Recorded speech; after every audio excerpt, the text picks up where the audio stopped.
వివాహంలో ఒక అడుగు పెట్టక ముందే చాలా మంది అనుకుంటారు తనలో లోపాలు ఉన్నాయి, తనలో బలహీనతలు ఉంటాయి. కలుసుకుంటా అంటారు కదండి అరేంజ్ మ్యారేజెస్లో, వాట్ ఈస్ యువర్ వీక్నెసెస్ లేకపోతే వాట్ ఈస్ యువర్ స్ట్రెంగ్స్ అడుగుతారు.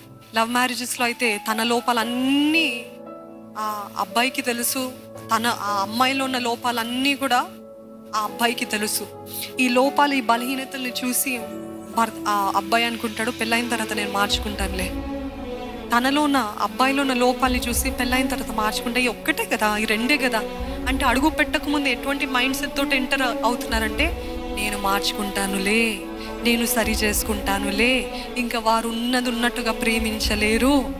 అది దేవుని ఆత్మతోటి మాట్లాడితేనే ఒక మనిషి మార్చబడుతుంది. కానీ సొంత మాటలు, సొంత కుయుక్తి లేకపోతే సొంత తెలివితేటలతోటి మాట్లాడితే మనుషులు కొద్దిసేపటి వరకు చేంజ్ ఉంటుంది, కానీ మరలా it is not permanent. But it is only God who can change from the inside out.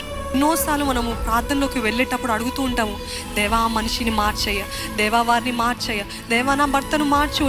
దేవుడు అంటాడు ఫస్ట్ నువ్వు మార్చుకొని స్వభావాన్ని, నీ తలంపుని మార్చుకొని, మాటని మార్చుకొని, ప్రవర్తన మార్చుకో. First you change, do not expect that other person to change. నువ్వు మార్చుకుంటే అంత సరిగ్గా ఉంటుందని దేవుడు స్పష్టంగా మన లోపాలు బయలుపరుస్తాడండి. అప్పుడు మన లోపాలు మనలో ఉన్నాయని తెలిస్తే మనం ఇతరులతోటి ప్రవర్తించే విధానమే మారిపోతుంది.